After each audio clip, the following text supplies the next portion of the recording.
आदाब, हेडलाइंस उर्दू में आपका इस्तकबाल है। मैं हूं आपके साथ सैयद अनवारुल्लाह गौरी। बढ़ते हैं खबरों की तफसील की जानिब, लेकिन उससे पहले एक नजर हेडलाइंस पर। दिल्ली में घने कोहरे के बायस वजीर आजम मोदी की परवाज में ताखीर। आज से 3 ममालिक के दौरे पर हैं पीएम मोदी।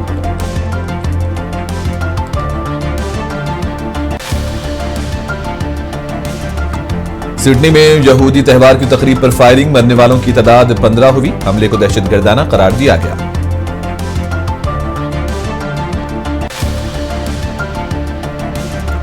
सिडनी फायरिंग के बाद नेतन्याहू का ऑस्ट्रेलियाई वजीर आजम पर इल्जाम, कहा यहूद दुश्मनी को हवा दे रही है अल्बानीज की पॉलिसीज।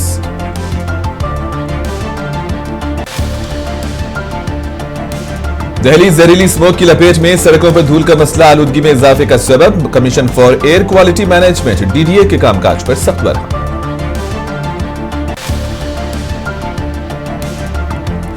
बीजेपी ने नितिन नबीन को कौमी कारगुजार सदर मुकर्रर कर दिया। आज पटना से दिल्ली रवानगी से कब्ल की पूजा, अपने वालिद को भी पेश किया खिराज अकीदत।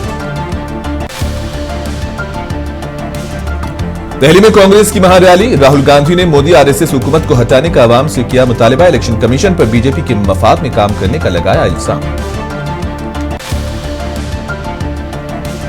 मुंबई में मिसी इवेंट में सीएम फडणवीस की अहलिया की हरकत पर उठ रहे हैं सवाल। मिसी के साथ सेल्फी लेने में दिलचस्पी दिखाने पर सोशल मीडिया में हंगामा। नई दिल्ली से खबर है, घने कोहरे और कम हद निगाह के बाइस दिल्ली एयरपोर्ट पर वजीर आजम नरेंद्र मोदी की परवाज मुअख्खर हो गई।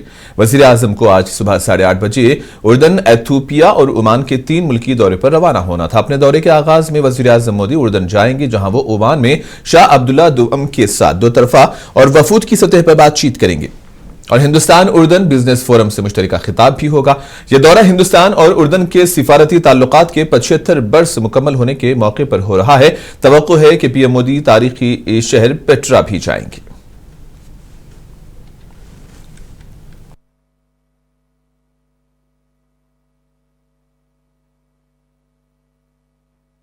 वज़ीर आज़म नरेंद्र मोदी एथियोपिया के वज़ीर आज़म अबी अहमद की दावत पर 16 और 17 दिसंबर को एथियोपिया का दौरा करेंगे। भारत के सफीर अनिल कुमार राय के मुताबिक यह दौरा दोनों ममालिक के 2 तरफा रिश्तों, इलाकाई और आलमी उमूर पर तफसीली मुज़ाकरात के लिए अहम होगा। उधर एथियोपिया में मुकीम हिंदुस्तानी ताजिर मैत्री जोशी ने खवातीन के लिए मौक़े फराहम करने पर वज़ीर आज़म मोदी का शुक्रिया अदा किया। 2011 के बाद ये भारत के किसी भी प्रधानमंत्री का पहला दौरा है और यह दौरा द्विपक्षीय विषयों के सभी आयामों को विस्तार से इस पे चर्चा होगी और इसके साथ साथ जो सामरिक महत्व के विषय हैं उस पर भी दोनों देश आपस में चर्चा करेंगे। विजिट इस दौरे का मुख्य मकसद इथियोपिया में हमारे जो हमारा अभी जो हमारा संबंध है उसको और आगे ले जाने का है। साथ साथ प्रधानमंत्री जी इथियोपियन पार्लियामेंट के जॉइंट सेशन को भी एड्रेस करेंगे। तो भारत जो है डेमोक्रेसी की जननी है और हम चाहेंगे कि हमारा जो मैसेज है, हमारे जो बेस्ट प्रैक्टिसेस हैं वो पूरे अफ्रीकी महाद्वीप, इथियोपिया सब तक पहुंचे। तो ऐसे कार्यक्रम हमने रखा है। इसके साथ साथ प्रधानमंत्री जी अडवा म्यूजियम में इनके शहीदों को श्रद्धांजलि भी अर्पित करेंगे। तो इस दौरे के दौरान आप ये पाएंगे कि हम दोनों देशों के संबंधों के सभी आयामों को पे चर्चा करेंगे और उसको सार्थक और आगे बढ़ाने के लिए जो रणनीति होगी उस पर हम विचार करेंगे। Hi, this is Maitri Joshi. I am a businesswoman working in Ethiopia, Addis Ababa. I'm very excited to welcome our dear Prime Minister, Mr. Narendra Modi, to Addis Ababa on the 16th and 17th of December 2025. He has worked, the whole government and him under his guidance has worked tremendously to bring positive reforms for women empowerment back in India. And even here, the government has been doing such great initiatives to do justice to the term of women empowerment. So I'm very excited for both the Prime Ministers to meet each other and exchange ideas. And I'm really looking forward to congratulate our Prime Minister on personally. Thank you so much. Australia से खबर है, Sydney शहर में बॉन्डी बीच पर Hanukkah की तकरीब के दौरान होने वाली फायरिंग में हलाक अफराद की तादाद बढ़कर 15 हो गई है, जबकि कम से कम 40 अफराद जख्मी हैं। ऑस्ट्रेलियावी हुकाम ने इस वाकये को दहशतगर्द हमला करार दिया है और कहा है कि इसका हदफ शहर की यहूदी बरादरी थी। हुकाम के मुताबिक मरने वालों में 10 साल के बच्चों से लेकर 87 साल तक की उम्र के लोग हैं। पुलिस ने हमलावर की शनाख्त 50 साल शख्स के तौर पर की है, जो मौके पर ही हलाक हो गया है, जबकि दूसरे मुश्तबा हमलावर को इसका 24 साल बेटा बताया जा रहा है, जो जख्मी हालत में अस्पताल में ज़ेरे इलाज है। पुलिस का कहना है कि जाए वक़ुआ से 2 देसी साख्ता बम भी बरामद हुए हैं, जिन्हें बर वक्त नाकारा बना दिया गया। वाक़े के वक्त बॉन्डी बीच पर हनुका के पहले दिन की सालाना तकरीब मनाने के लिए सैकड़ों अफराद जमा थे। यानी शाहिदीन के मुताबिक फायरिंग शुरू होते ही शदीद खौफ हिरास फैल गया। खानदानों ने जान बचाने के लिए इधर उधर दौड़ लगा दी और कुछ लोग पिकनिक टेबलों के नीचे छुप गए। ऑस्ट्रेलियावी हुकाम का कहना है कि वाक़े की मुकम्मल तहकीकात जारी हैं और सिक्योरिटी के इंतजाम मजीद सख्त कर दिए गए।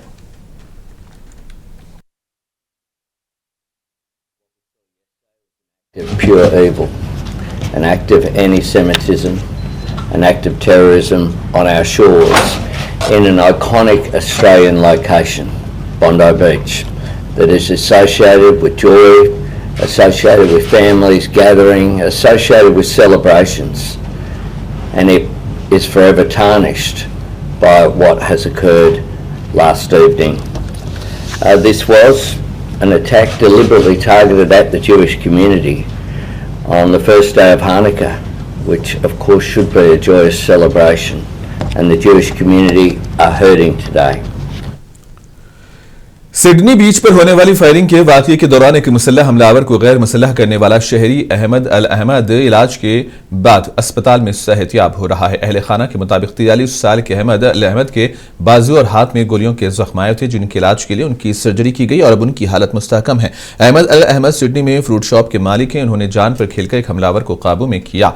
यानी शाहिदीन और सामने आने वाली फुटेज के मुताबिक अहमद पहले खड़ी गाड़ियों के पीछे छुपे रहे और मुनासिब मौका मिलते ही पीछे से हमला आवर पर झपट पड़े और इसकी राइफल छीन ली और उसे जमीन पर गिरा दिया।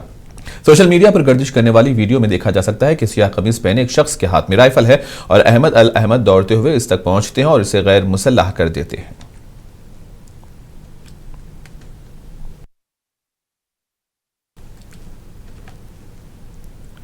सिडनी में यहूदी त्यौहारों की तकरीब के दौरान होने वाली हलाकत खेज फायरिंग के बाद इस्राएली वज़ीर-ए-आज़म बिन्यामिन नेतन्याहू ने ऑस्ट्रेलियाई वज़ीर-ए-आज़म एंथोनी अल्बानीज़ पर सख्त तनकीद की है। नेतन्याहू ने इल्जाम आयद किया है कि ऑस्ट्रेलिया की जानिब से फलस्तीनी रियासत की हिमायत यहूद दुश्मनी को हवा दे रही है। इस्राएली वज़ीर-ए-आज़म नेतन्याहू ने बयान में कहा है कि वो पहले ऑस्ट्रेलियाई क़ियादत को खबरदार कर रहे थे कि फलस्तीनी रियासत की हिमायत जैसे मौक़िफ़ यहूद दुश्मन अनासिर को तक़वियत दे सकते हैं।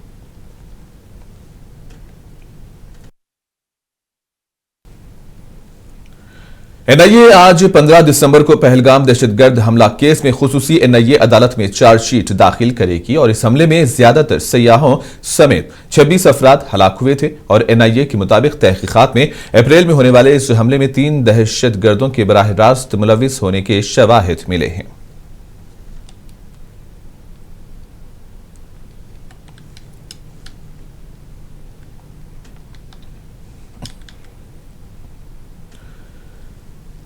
दिल्ली में जहरीली स्मोक का बहरान बदस्तूर जारी है। नेशनल कैपिटल रीजन और मुल्हिका इलाकों के लिए commission for air quality management ने शहर की सड़कों की नाकिस देखभाल पर दिल्ली डेवलपमेंट अथॉरिटी को आड़े हाथों ले लिया है। कमीशन ने सड़कों की सफाई और धूल पर काबू पाने में वाज़ेह खामियों और बार बार की जाने वाली लापरवाही की निशानदेही की है। इतवार को जारी बयान के मुताबिक commission for air quality management की फ्लाइंग स्क्वाड टीमों ने डीडीए के ज़ेरे इंतजाम 136 सड़कों का मुआयना किया।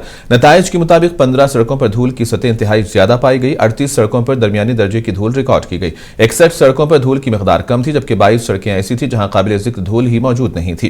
कमीशन का कहना है कि सड़कों पर धूल की ज्यादती फिजाई आलूदगी में नुमायां इजाफा कर रही है, जिसके बायस दिल्ली में सांस के अमराज और दीगर सेहत के मसाइल बढ़ने का खदशा है।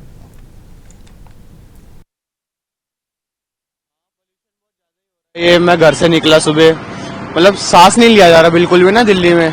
और क्या है, हम घर से यहाँ इंडिया गेट तक साइकिल पे आए, मतलब इतना रिस्क था ऐसे इतनी फॉग की वजह से कि मतलब कभी भी एक्सीडेंट हो सकता है। मतलब काफ़ी बुरी हालत है अब ना। मैं अभी मेरी ज्वाइनिंग है एयरफोर्स की ना, अग्निवायु में फ्रॉम दिसंबर। मैं साइकिलिस्ट हूँ। हम लोग मॉर्निंग्स में अलग अलग रूट्स पे जाते हैं और आज दिल्ली में बहुत ज़्यादा पॉल्यूशन कम है, विजिबिलिटी बहुत कम है, हमें कार्स भी दिखना काफ़ी बंद हो जा रही है। सिर्फ आप देख सकते हैं यहाँ स्ट्रीट लाइट्स दिख रही हैं। स्ट्रीट लाइट की वजह से जितनी विजिबिलिटी है उतनी है, वरना हम लोग कुछ भी नहीं देख पा रहे हैं। हम लिटरली साइकिल लेके आ रहे हैं आईएनए से यहाँ तक, और जितने भी गड्ढे थे एक भी। उत्तर प्रदेश के जिले हापुड़ से खबर है, घने कोहरे के सबब पेलखोरा इलाके के अनूरपुर के करीब बड़ा सड़क हादसा पेश आया। हादसे में आधा दर्जन के करीब गाड़ियां आपस में टकराई, जिसके नतीजे में कई अफराद के जख्मी होने की इतलात है। मुकामी लोगों और पुलिस के मुताबिक जख्मियों को करीबी अस्पताल मुंतकिल कर दिया गया है, जबकि कोहरे के बाइस ट्रैफिक मुतासिर रही।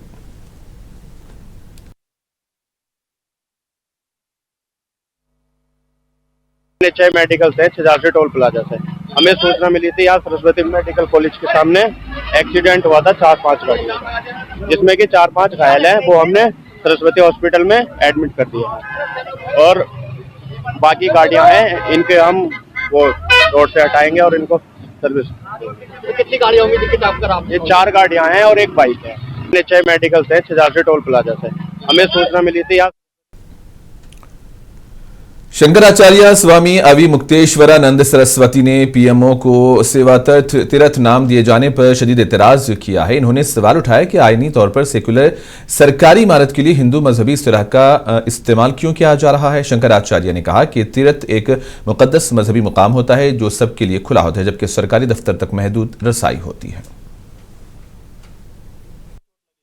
तो जब धार्मिक शब्दावली है उसको वो लगाएंगे तो हमको चोट नहीं लगेगी।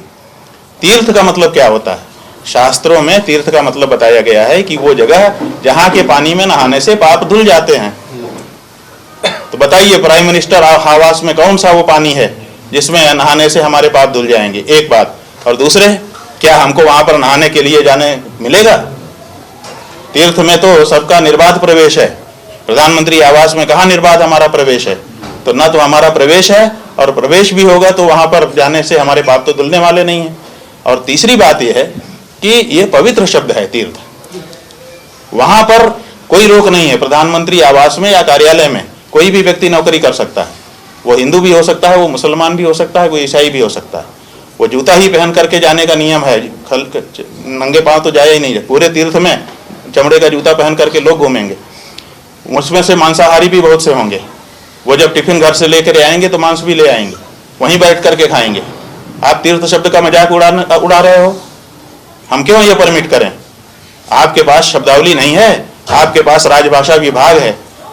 देश के जाने कितने लोगों को उसमें आपने भर रखा है। आप राजभाषा विभाग से बोलिए, वो कोई शब्द आपको अच्छा सा चुन करके बताए। जो हमारा धार्मिक शब्द है, उस धार्मिक शब्द की अर्थ में विकृति लाने का अधिकार हम अपने देश के किसी भी राजनेता को नहीं देते हैं, किसी भी सरकार को नहीं देते हैं। तो हमने उनको पत्र लिखा है और इस पर हम प्रोटेस्ट करेंगे। ये नहीं हो सकता है कि प्रधानमंत्री कार्यालय जहां साम दाम दंड भेद हो रहा है, जहां पर षड्यंत्र हो रहे हैं, जहां पर तरह तरह की ऐसी योजनाएं बनाई जा रही हैं, जहां पर इस तरह से धर्म विरुद्ध व्यवहार है, वहां कैसे तीर्थ शब्द का प्रयोग होगा? अगर हम अपने सचिव। पटना से खबर है, भारतीय जनता पार्टी ने बिहार के वजीर नितिन नवीन को पार्टी का कौमी कारगुजार सदर मुकर्रर कर दिया है। 14 दिसंबर को बीजेपी पार्लिमानी बोर्ड की जानिब से उनकी तकर्रुरी की गई। 45 बरस के नितिन नवीन पार्टी क़ियादत में शामिल होने वाले कम उम्र तरीन रहनुमाओं में शुमार किए जा रहे हैं। नई जिम्मेदारी मिलने के बाद नितिन नवीन ने पटना में अपने वालिद बीजेपी सीनियर रहनुमा नवीन किशोर प्रसाद सिन्हा को खिराज अकीदत पेश किया। इस मौके पर इन्होंने कहा कि उनके वालिद की सियासी जद्दोजहद और नजरियाती वाबस्तगी उनके लिए हमेशा मशाले राह रही है। मीडिया से गुफ्तगू करते हुए नितिन नवीन ने वजीर आजम नरेंद्र मोदी और पार्टी क़ियादत का शुक्रिया अदा किया। कहा कि उन्हें जो जिम्मेदारी सौंपी गई है वो इसे पूरी दयानतदारी और मेहनत के साथ निभाएंगे। इन्होंने जोर दिया कि पार्टी की तंजीमी मजबूती और नजरियाती बुनियादों को मजीद मुस्तहकम करना उनकी अवलिन तरजीह होगी। नितिन नवीन का शुमार आरएसएस से वाबस्ता उन रहनुमाओं में होता है जिन्होंने तुलबा के जरिए अपना सियासी सफर शुरू किया।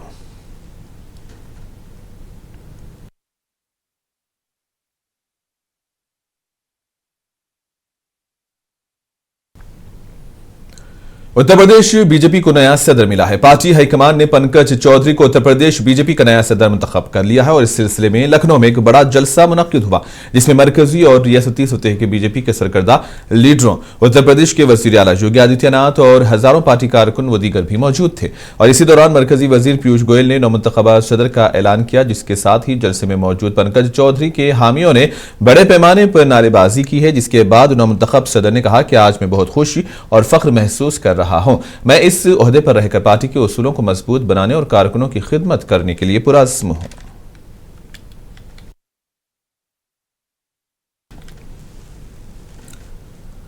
उत्तर प्रदेश के वजीर आला योगी आदित्यनाथ ने एसआईआर फॉर्म के मामले पर एक अहम बयान दिया है। लखनऊ में उन्होंने जलसे से खिताब के दौरान कहा कि वोटर फॉर्म में बांग्लादेशियों के नाम भी शामिल हो गए हैं, जिससे वोटिंग और रजिस्ट्रेशन के अमल पर सवालात उठ रहे हैं। उनका कहना था कि ऐसे गैर हकीकी वोटर मुल्क की सालमियत के लिए खतरा है और इंतजामिया को इसकी तहकीकात करनी चाहिए। करोड़ की आबादी में मतदाता सूची में नाम होने चाहिए कुल 64%। 64 से 65% लोग ऐसे होने चाहिए, ऐसे होंगे जो 18 वर्ष से ऊपर के होंगे। 18 वर्ष से ऊपर का हर वयस्क मतदाता जो उत्तर प्रदेश का निवासी है, वह मतदाता सूची में नाम उसका होना चाहिए। होना चाहिए कि नहीं होना चाहिए? यही है ना। अब 18 वर्ष से ऊपर का मतदाता सूची में नाम। दिल्ली के रामलीला मैदान में कांग्रेस पार्टी की जानिब से महारैली वोट चोर गद्दी छोड़ का एहतमाम किया गया है, जिसमें एआईसीसी के सदर मल्लिकार्जुन खड़गे, लोकसभा के अपोजिशन लीडर राहुल गांधी, सोनिया गांधी, प्रियंका गांधी के बशमुल मुख्तलिफ रियासतों के वज़राए आला, मुल्क भर के कांग्रेस लीडर्स और CWC के अरकान और हजारों पार्टी कारकुनों ने शिरकत की। इसी दौरान राहुल गांधी, मल्लिकार्जुन खड़गे और दीगर ने जलसे से खिताब किया। राहुल ने अपने खिताब में कहा कि कांग्रेस पार्टी हमेशा सच्चाई के साथ खड़ी है, मोदी RSS हुकूमत को हटाना है। इसी दौरान इन्होंने इंतखाबी अमल पर भी तनकीद की है। Chief election commissioner Gyanesh Kumar और दीगर 2 इलेक्शन कमिश्नर पर इल्जाम लगाया गया और कहा है कि ये लोग बीजेपी के मफाद में काम कर रहे हैं। जब मैं गाड़ी में आ रहा था तो गाड़ी में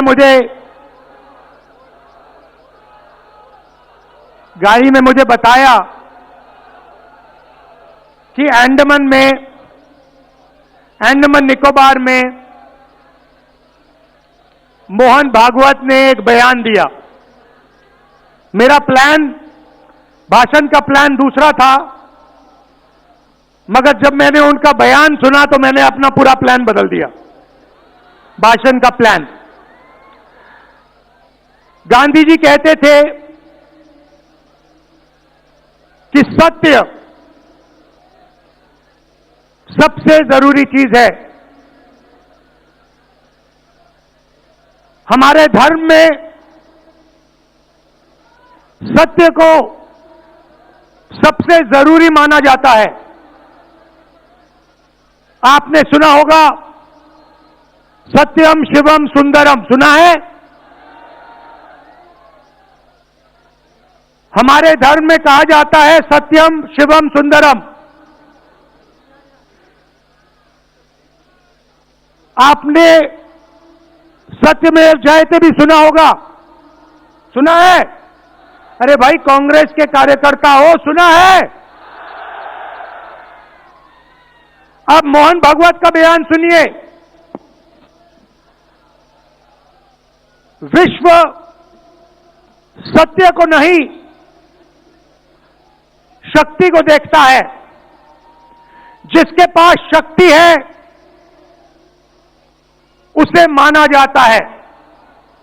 यह मोहन भागवत की सोच है, यह विचारधारा RSS की है। हमारी विचारधारा, हिंदुस्तान की विचारधारा। और इसी दौरान राहुल गांधी ने chief election commissioner Gyanesh Kumar और इलेक्शन कमिश्नर्स विवेक जोशी और SS संधू का नाम लेते हुए सख्त बयान दिया। राहुल गांधी ने कहा कि इलेक्शन कमिश्नर्स के तहफ्फुज़ के लिए बनाया गया कानून बदला जाएगा और इसे माजी से नाफिज किया जाएगा। डॉक्टर सुखबीर सिंह सांधू, डॉक्टर विवेक जोशी, याद रखिए, ज्ञानेश कुमार, सुखबीर सिंह सांधू, विवेक जोशी, ये जो सत्य और असत्य की लड़ाई हो रही है, इलेक्शन कमीशन बीजेपी के सरकार के साथ मिलकर काम कर रहा है और इनको जितनी भी इम्यूनिटी देनी है दे दो। नरेंद्र मोदी जी ने इलेक्शन कमिश्नर्स के लिए कानून बदला, नया कानून लाए, कहा कि इलेक्शन कमिश्नर कुछ भी करे उन पर एक्शन नहीं लिया जा सकता है, उन पर कार्रवाई नहीं ली जा सकती है। मैं स्टेज से आपको कह रहा हूं, कांग्रेस पार्टी आपको कह रही है, आप मत भूलिए, आप हिंदुस्तान के इलेक्शन कमिश्नर हो, आप नरेंद्र मोदी के इलेक्शन कमिश्नर नहीं हो। और हम आपको साफ कह रहे हैं, ये जो कानून बना है, आपकी रक्षा करने के लिए कानून बना है, इस कानून को हम बदलेंगे। रेट्रोएक्ट। जयपुर सिटी विमेंस कांग्रेस की जिला सदर मंजुलता मीना ने वज़ीर-ए-आज़म नरेंद्र मोदी के खिलाफ अपने गैर मुनासिब बयान का दिफा किया। मंजुलता मीना ने वोटों में मुबैना धांधली का इल्जाम लगाते हुए अपने बयान का दिफा किया। मामले पर कांग्रेस रहनुमा उदित राज ने वजाहत की कि यह पार्टी का मौक़िफ़ नहीं है। इन्होंने कहा कि मज़कूरा जुमले से मुराद सियासी करियर का खात्मा लिया जाना चाहिए और यह बयान जज्बात में दिया गया एक इनफरादी रद्द-ए-अमल था, जिसे गैर जरूरी तौर पर बढ़ा चढ़ाकर पेश किया जा रहा है। तंत्र में इस संविधान में हमें वोट डालने का अधिकार मिला है संविधान की वजह से, और जब हमारे वोटों की ही चोरी होने लग जाए और सरकार बीजेपी अपनी सरकारें बनाने लग जाए, ये नारा ही है हमारा। तो कैसे आप लोग इसका उच्चारण करती हैं? उच्चारण इसलिए करते हैं, आज ये जो देश में हालात हो रहे हैं, संविधान, इस लोकतंत्र में संविधान को बहुत ऊंचा दर्जा दिया गया। कैसे बोलती हैं आप लोग? भाई मोदी तेरी कबर कुदेगी, आज नहीं तो कल कुदेगी, यानी वोट छोड़ गद्दी छोड़, इस स्लोगन के द्वारा बोला जाता है। अब अग्रेसिव ले, कुछ भी ले, जो जनता में माहौल इन्होंने पैदा कर रखा है इतने सालों से, उसका जवाब तो दे धरातल पर आकर। मैं कायम हूँ अपने बयानों पर, कोई पछतावा, कोई मलाल नहीं है, कोई मदावा नहीं है मुझे तो। नहीं, कोई माफी नहीं। मैं किस बात की माफी मांगू? परेशान है हम इनसे। हम एक महिला है, आज इन्होंने महिलाओं के लिए क्या किया है? कुछ भी नहीं किया, ढकोसलेबाजियां करती है बस। ये देखिए, ऐसा होता है कि उसका मतलब यह है, हालांकि ऑफिशियल वर्जन नहीं है, ऑफिशियल वर्जन हम लोग बोलते हैं, प्रेसिडेंट लेकिन नहीं, बिल्कुल नहीं है। और इसको एक संदर्भ में दिखा जाना चाहिए। कबर खुदने का मतलब कि राजनीतिक रूप से विदाई हो जाएगी जो झूठ बोल करके या षड्यंत्र करके इलेक्शन कमीशन का दुरुपयोग करके चुनाव जीत रहे हैं, वो बहुत दिनों तक नहीं चलेगा जो वोट चोरी कर रहे हैं। इन्हीं लाइनों के साथ प्रधानमंत्री की आलोचना की जाएगी? नहीं, ऐसी बात नहीं है। देखिए, ऐसा है कि कोई ऑफिशियली नहीं है, और ऐसे तो लाखों लोग हैं, करोड़ों लोग हैं, कई लाख तो यहाँ पर आ गए, कोई बोल दिया। अगर मान लीजिए कोई जिम्मेदार नेता होता या स्पोक्सपर्सन होता, ऑफिशियल स्टेटमेंट होता, तो बात कहने की होती है और उसका संदर्भ में देखा जाना चाहिए। और वोट चोर गद्दी छोड़ आज हमारा मुख्य मुद्दा था। वोट चोर गद्दी छोड़ दिन प्रधानमंत्री नहीं, बिना। मुंबई से खबर है, आलमी शोहरत याफ्ता फुटबॉलर लियोनेल मेसी की एक तकरीब के दौरान सोशल मीडिया पर एक तनाज़ा खड़ा हो गया है। इस तकरीब में महाराष्ट्र के वजीर आला देवेंद्र फडणवीस और उनकी अहलिया अमृता फडणवीस भी मौजूद थी। वायरल वीडियोज और तस्वीर के बाद सोशल मीडिया प्लेटफॉर्म्स पर अमृता फडणवीस के रवैये से मुतालिक मुख्तलिफ आरा और तनकीदी तबसरे सामने आए हैं। सोशल मीडिया सारिफीन के एक हल्के ने तकरीब के दौरान सेल्फी लेने और आदाब मुलाकात से मुतालिक सवालात उठाए, जबकि बाद सारिफीन ने इसे गैर जरूरी तनाज़ा करार दिया। इस मामले पर मुख्तलिफ सियासी और गैर सियासी हल्कों में बहस जारी है, ताहम सरकारी तौर पर इन तबसरों पर कोई रद्द-ए-अमल सामने नहीं आया। तो दूसरी जानिब महाराष्ट्र हुकूमत ने वाज़ेह किया है कि यह तकरीब रियासत में खेलों के फरोग के लिए मुनक्किद की गई थी। वज़ीर आला देवेंद्र फडणवीस ने ट्वीट करते हुए बताया कि मुंबई में प्रोजेक्ट महादेवा का आगाज किया गया, जिसके तहत महाराष्ट्र भर से मुंतखब 60 बासलाहियत नौजवान फुटबॉलर्स को 5 साला रिहायशी स्कॉलरशिप फराहम की जाएगी। इन नौजवान खिलाड़ियों को लियोनेल मेसी से बराह रास्त रहनुमाई और तरबियत का भी मौका मिला।